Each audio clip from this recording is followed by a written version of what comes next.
celebrations. But the two most important holy days on the Christian calendar is Christmas, the birth of the Christ child, and Easter, the celebration of the resurrection. And each of these high holy days have their time of preparation and waiting prior to the actual day. And for Easter, it is Lent, the time that we prepare for the resurrection and the recognition that death is not the end of life. Prior to Christmas, this time of waiting is called Advent. The word Advent coming from the Latin, literally meaning coming. Christ is coming. Today is the first day of Advent, which begins 4 Sundays before Christmas. This is a time of waiting, a time of preparation in anticipation of the birth of the Christ child. When I was young, I would eagerly await this first Sunday in Advent. It was a time that we would begin making preparation for Christmas. We would cut our Christmas tree, get out our decorations, lovingly set up all of my mother's nativity sets. She had many. Hang up our Advent calendars, set up Advent candles, make Advent wreaths, make lists of presents we wanted to give and receive. And of course, Mom would always start her annual preparation of her fruitcake. And then it would sit in the refrigerator, soaked in brandy for several weeks. It was a joyous time of preparation and waiting, well, except for Mom's fruitcake. And the music, you know, that picture is really dark. Yeah, it is. I don't know if we can do anything about that. It's really dark. Anyway, James. Where was I here? Oh, the Christmas music. It's really dark, James. Christmas music, I can get lost in Christmas music, the secular and the sacred. There is going to be a presentation of the Christmas portion of Handel's Messiah. Oh, that's better. Thank you. Handel's Messiah, the Christian portion, Christmas portion at Bidwell Presbyterian Church on Sunday the 18th in the afternoon. Should be wonderful. The little church, which my family attended, was especially beautifully decorated during the Advent season. And each Sunday, we would light one of the Advent candles on the altar to focus on one of the Advent themes. And each week has a special focus. They differ somewhat from one tradition to another, but they all center on the preparation and celebration of the birth of the Christ child. The purpose of these focusing points is to help us remember and to rededicate ourselves to God and renew our faith, to strengthen our hope and share God's love with one another. Welcome to the Advent season. As I said, traditionally, we would focus on one theme each week, but I'm going to combine them all today and light the first of the 4 candles, which would normally be lit one each Sunday. This is kind of an Advent overview. The 4 candles on the outside are hope, love, joy, and peace. And then the Christ candle is in the center, which will be lit on Christmas Eve at my house. So what I have done is for each of those, hope, love, joy, and peace, I pulled out some of my favorite quotes and giving you just a little bit of information on who said it and maybe what it means or what it means to me. So, I light the candle of hope.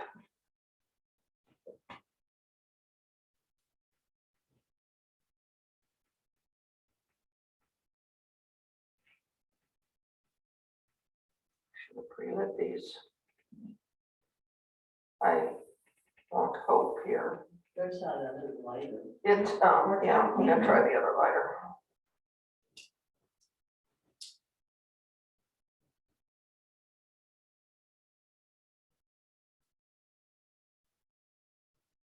Yeah, I light the candle of hope.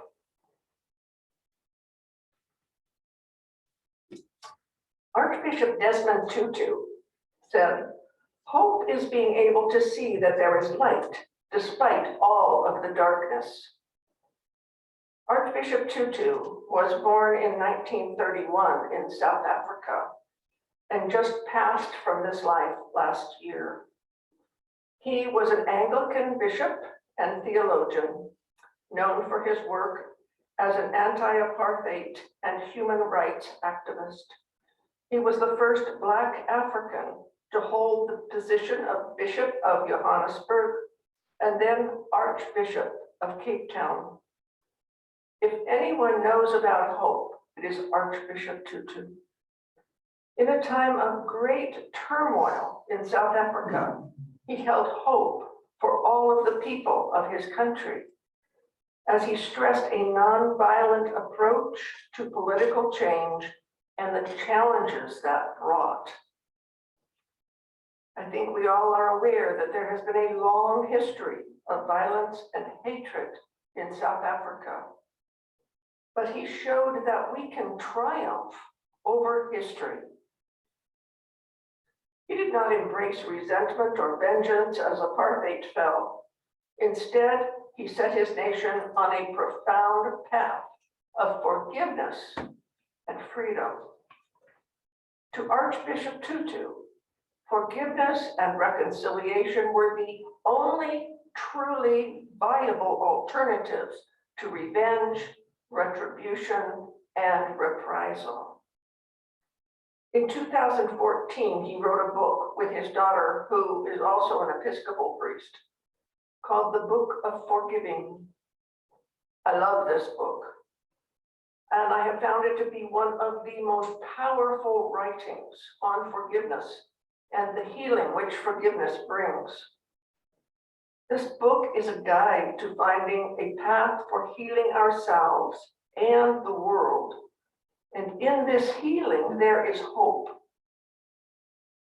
Archbishop Tutu said, I just love some of his quotes. They just floor me. I have to think about them and think about them. But here's another one. In each of us, there is an innate ability to create joy out of suffering, to find hope in the most hopeless situations, and to heal any relationship in need of healing. Yes, Archbishop Tutu truly understood hope. And in this understanding of hope, he also said, do your, do your little bit of good where you are. It is those little bits of good that overwhelm the world. Yes, he understood this season of hope. And I'm going to light the candle of love.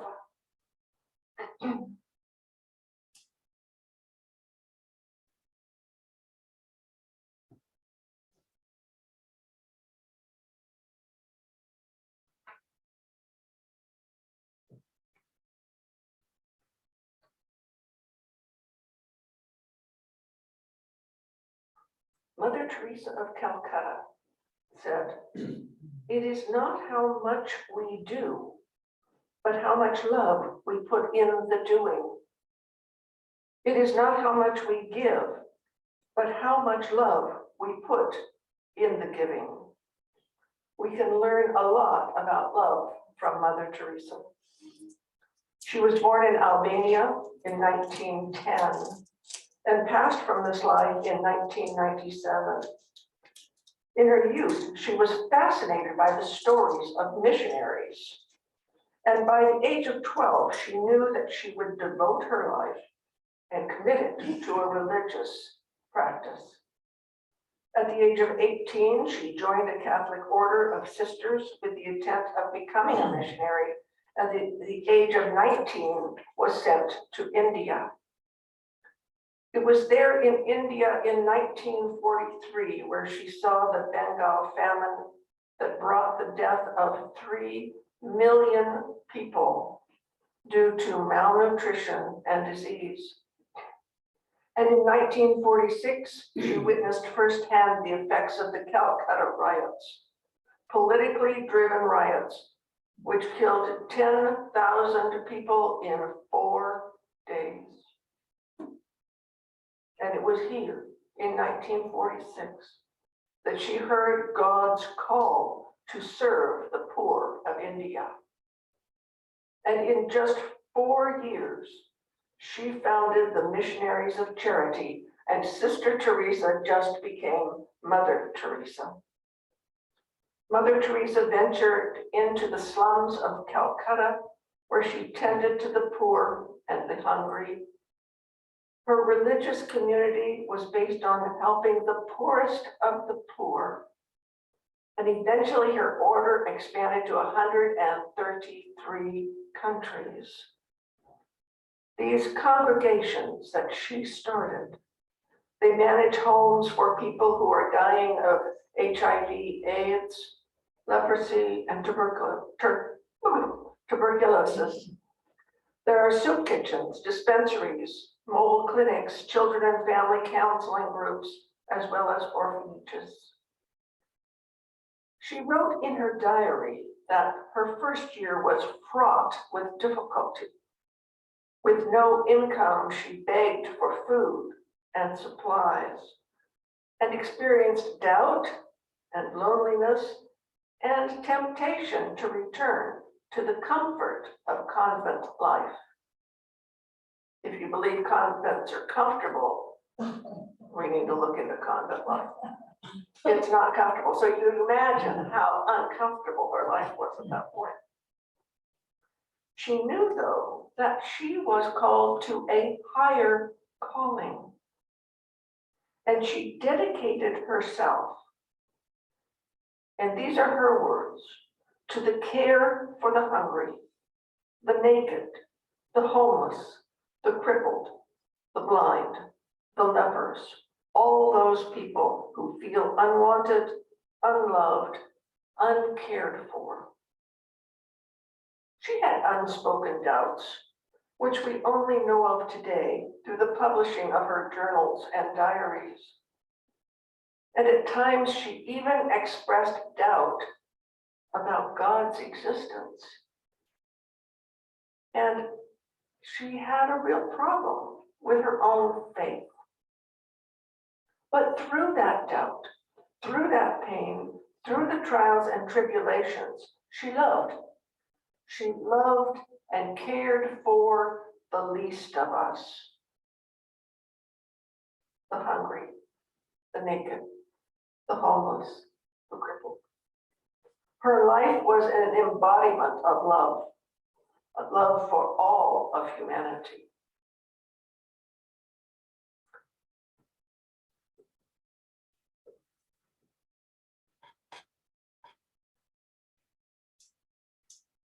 I light the candle of joy.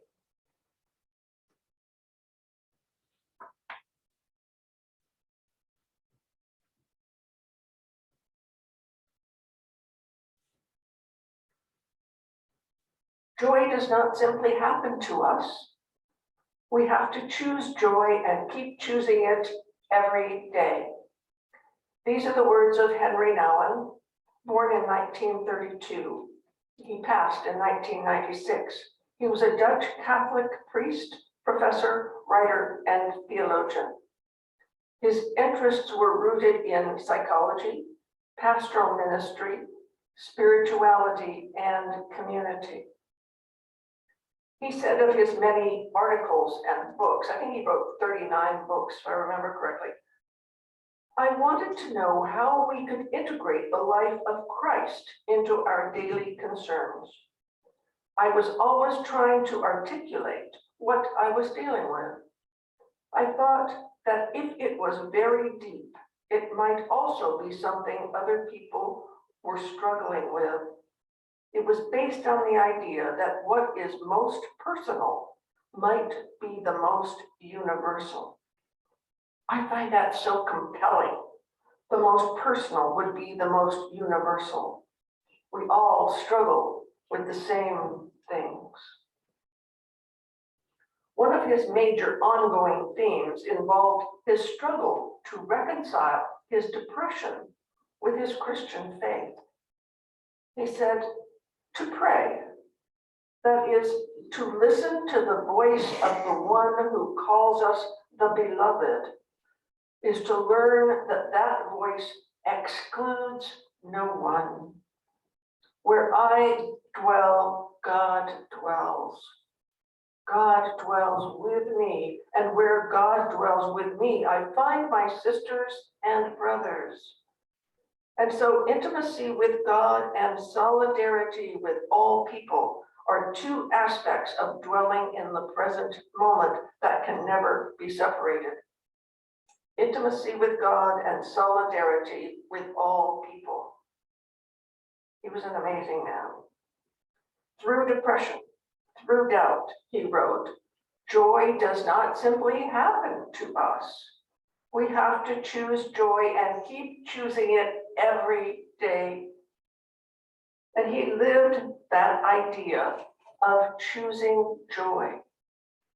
We all get the chance every day to choose joy, to activate it in our life, to live joy, no matter what is happening around us. We are called this Advent season to choose joy.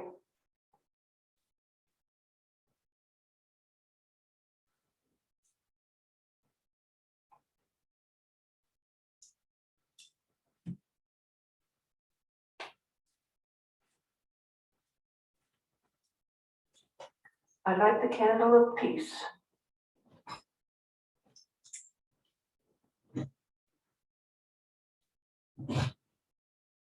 The Buddha, who lived approximately 2,500 years ago, said, peace comes from within. Do not seek it without. The Buddha, the awakened one, born a prince, but left all of his royal trappings and went in search of a state beyond birth and death. He saw so much suffering that he thought there must be more. So he went to the forest to study from learned men and underwent 6 years of training and privation, which included asceticism, which is denying yourself any kind of indulgence, and even self-mortification, injuring the body. After those 6 years, he concluded that the body was not the path to liberation from suffering and rebirth. And at this point, he sat down at the base of a Bodhi tree, a fig tree, seeking enlightenment. Now, there are various stories as to how long he sat under the Bodhi tree. Some say 3 days, some say 49 days. But anyway, we know he sat under the Bodhi tree, and we know that he did attain enlightenment and went on to teach until his passing at around the age of 80. Peace comes from within, do not seek it without. Like any good Buddhist koan, there are many interpretations one can ascribe to this. To me, it says this though, if you want peace, you must create it in your own heart first. For if you want peace in the world, it starts in your own heart. If you want peace in your country, it starts in your own heart. If you want peace in your home, it starts in your own heart. If you want to live in peace, it must begin within. For by creating and living in peace within, it is created without.